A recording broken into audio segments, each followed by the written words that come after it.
Generation Alpha 2013 to 2025. These little tykes are the first generation to be born entirely in the 21st century. Talk about starting life with a clean slate, or rather a clean touchscreen. They are set to inherit a world where AI, virtual reality, and smart everything are the norm. These kids don't just use tech, they wear it, eat with it, and probably dream in binary code. For Generation Alpha, technology isn't just a tool, it's an extension of themselves. While you might have to learn how to use a smartphone, these kids are practically coding in their cribs. Their toys are smart, their games are interactive, and their classrooms are virtual. Gen Alpha practically came out of the womb swiping and tapping. It's as if their first words were, "Hey Siri," instead of "Mama" or "Dada." They're so tech-savvy that they could probably hack into your smart fridge before they learn to tie their shoes. They're likely to be even more eco-conscious and socially aware than their predecessors, driven by the challenges they see around them. They are going to revolutionize, well, everything. They're the AI-assisted, VR-enhanced, planet-saving superheroes we've been waiting for. Futuristic New Age Generation. Imagine a generation of kids growing up in a world where traffic jam means a bunch of flying cars stuck behind a flock of confused geese. These kids would be asking the constant annoying, "Are we there yet?" while soaring over city skyline. There would also be things like personalized jetpacks, which would literally become the new bicycle. Commuters will zip between skyscrapers, dotting holographic billboards and automated delivery drones. I mean, rush hour would basically look like a chia tick baller of human fireflies. These future kids won't have their heads stuck on their phones or in the clouds because there will be Neuralink by this time. If you forgot to study for a test, then there's no need to panic. All you need to do is download the information straight into your brain. Schools would even offer thought loading sessions where students can absorb entire subjects in minutes. Beware though, because daydreaming in class might accidentally broadcast your crush to the entire school. With Neuralink, language barriers would also be ancient history. If you're lucky enough, someone might even decide the language of animals' language, so you can finally know what your cat really thinks of you. This generation would also witness a time when humans would develop colonies on Mars, which would be an exciting mix of cutting-edge technology and age-old problems. Some kids born there would even view Earth's blue skies and vast oceans as exotic travel destinations. Long-distance relationships would take on a whole new meaning when your boyfriend literally lives on another planet. The future generation would look back at this era with a mix of amusement and awe, just like you view the early days of computing and aviation. Things would be so different and yet so much more amazing. Who knows? Humanity might even visit the stars. Generation Z, 1997 to 2012. Imagine a generation that literally grew up with smartphones in their cribs and Wi-Fi in their playpens. Known as Gen Z, this generation is the original digital gurus and has created and seen more memes than any other generation. If you are Gen Z, then you can probably communicate more effectively in emojis than in words. This generation is so tech-savvy to the core that if you handed them a rotary phone or flip phone, they would probably stare at it like it's an alien artifact because they grew up in an age where touchscreens, voice assistants, and 24/7 internet connection were the norm. Gen Zs have never known a world without Google, which is simply like having a tiny professor living in your pocket, except this one doesn't give pop quizzes or boring lectures. For Gen Z, research means scrolling through Instagram, and library is just a fancy word for that place with free Wi-Fi. Social media is a way of life to this generation because they live and breathe platforms like TikTok, Instagram, Snapchat, and whatever the new app is trending this week. However, this isn't what this generation is all about. Gen Zs are actually a very socially conscious and intelligent bunch because they really care about climate change, social justice, mental health, and animal safety. This generation of kids is tackling big issues with the same fervor they use to tackle COD opponents. They have an ability to multitask and look for the easiest ways possible to get the work done, which makes them very resourceful, smart, and productive. Millennials, 1981 to 1996. AKA Generation Y, AKA the digital natives. These are the people who were born during the rise of the internet, smartphones, and social media. If you were born during this time, then you can be comfortably called a master of adaptability because you've legit lived through it all. From dial-up internet, flip phones, and smartphones, and you're probably still waiting for those promised flying cars. They're like the Swiss Army knives of generations, versatile, handy, and always ready for the next big thing. Millennials are also highly educated because their parents often encouraged them to enter college. Unfortunately, they entered the job market during or just after the Great Recession, which is about as fun as it sounds. This led to them being labeled as lazy or entitled, when in reality they were just trying to pay off student loans larger than the GDP of small countries. Millennials have also been accused of killing the housing market, but let's be real, the only thing they're killing is the idea that you need to own a home to be successful. They're more interested in collecting experiences than possessions, which explains why their Instagram feeds are full of travel photos and not pictures of lawns they've mowed. Technologically, millennials are the Goldilocks generation. Not too old, not too young, but just right. They're the generation that can explain to their parents how to use Facebook while simultaneously asking their younger siblings to explain what Snapchat filters do. At the end of the day, millennials are a generation of adaptation that has navigated the shift from analog to digital, from stable careers to the gig economy, and from traditional values to progressive ideals. They're like chameleons, blending into the ever-changing landscape with humor, resilience, and a smartphone in hand. Generation X, 1965 to 1980. Let's start with their name. Generation X. It sounds like a superhero team, right?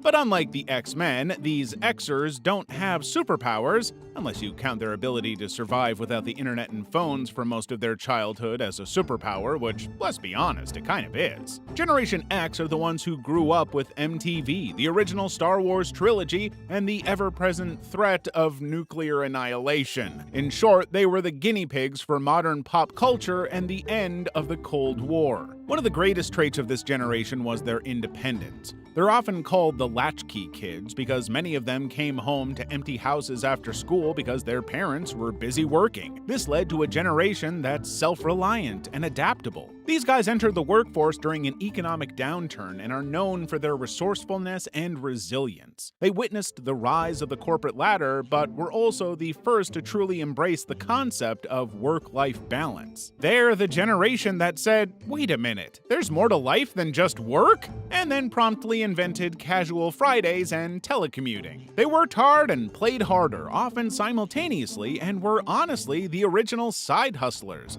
juggling multiple jobs and gigs before it was seen as cool. This generation gave us men like Bill Gates, who's the co-founder of Microsoft, Steve Jobs, co-founder of Apple, and Jeff Bezos, founder of Amazon. Basically, Gen Xers were the cool aunt or uncle of generations. They're old enough to remember life before smartphones, but young enough to explain memes to their parents. They've weathered economic ups and downs, technological revolutions, and the entire evolution of video game consoles. The Silent Generation, 1928 to 1945.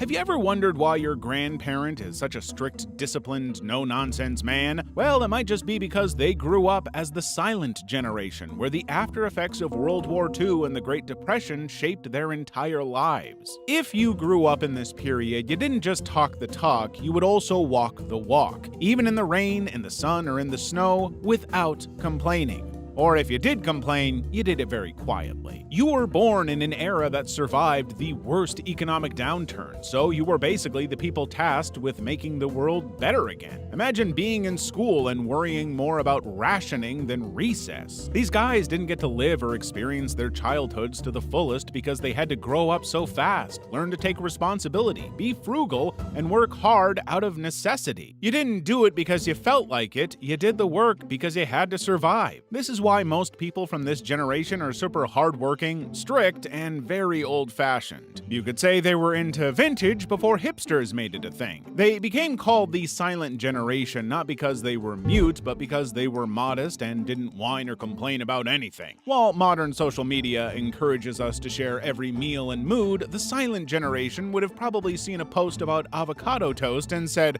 "Back in my day, we were lucky to have toast." The Greatest Generation, 1901 to 1927.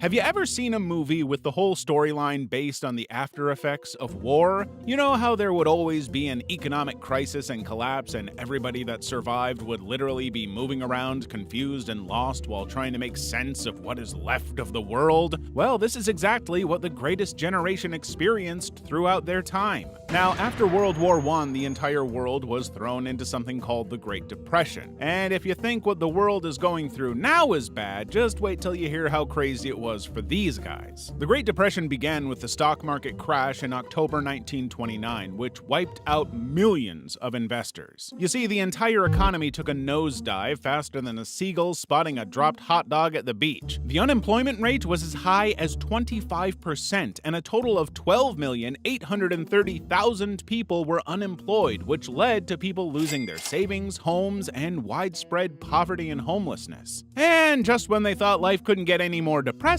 they were hit with World War II. It was like the universe saying, hey, you know what would spice things up? Another world war. And sadly, young men were once again trading their dancing shoes for combat boots. This particular war was way worse than the previous one and claimed the lives of over 60 million people. Till today, it is known in history as the deadliest international conflict ever known to mankind. This was also the period that the Nazis decided that they were superior beings and killed over 6 million Jews during the Holocaust. After the horror of the war, the people who survived came back with a renewed appreciation for peace, democracy, and love after having witnessed the worst in humanity. They started rebuilding the economy once again with Alan Turing, who pioneered computer science and artificial intelligence, and Grace Hopper, who developed the first compiler for computer programming language, because of which today you are technically able to watch videos on my channel.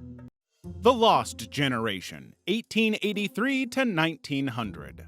If you were born into this generation, you'd literally be celebrating your 17th birthday in front of the trenches, huddled down with mud covering your entire body as bombs and missiles fly across your head. Well, sadly, it was during this era that the nightmare and horror of World War I was in full swing, and everybody experienced the trauma and death that came with it. A whopping total of 8.5 million people lost their lives in this war, and another 21 million went home with irreparable injuries. As if growing up and losing all your friends and family in a war wasn't enough torture, they were once again hit with the Spanish flu pandemic of 1918 that killed over 50 million people worldwide. Honestly, it was like a morbid game of death, and one thing was bound to kill you. And all these constant L's threw this generation into the early beginnings of the Great Depression, which consisted of a high rate of unemployment, insane abject poverty, and a general sense of hopelessness. These guys were called lost, not because they couldn't find their way home after a wild night out,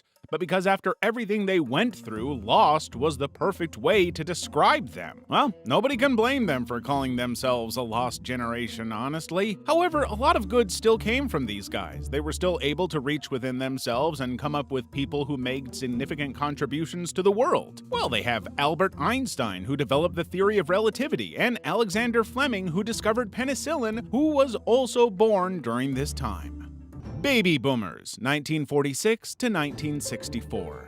The story of the baby boomer generation began in the aftermath of World War II when soldiers returned home, love was in the air, and the young couples were working overtime in the bedroom. This generation is called the baby boomers because they were born in a period that saw an unprecedented number of births. It was like they took the passage from the Bible where God said, "Go forth and multiply," a little too seriously. It felt like someone flipped a switch from war to peace and then to procreate. Hospitals were busy, nurseries were full, and the sound of cooing babies was the new national anthem. The baby boomers grew up during a time of great change and optimism. The economy was booming, much like the population, and houses were being built faster than you could say white picket fence. This generation saw the rise of rock and roll, with Elvis Presley shaking things up on TV, just like we have TikTok challenges now. If you were a boomer, your childhood likely involved playing outside until the streetlights came on, riding bikes without helmets, and watching TV shows like Leave It to Beaver and I Love Lucy. One thing that sets boomers apart is their optimism. They grew up believing they could change the world, and in many ways, they did. They questioned authority, protested the Vietnam War, were at the forefront of the women's liberation movement, and fought for civil rights. They were like the superheroes of social change, minus the capes.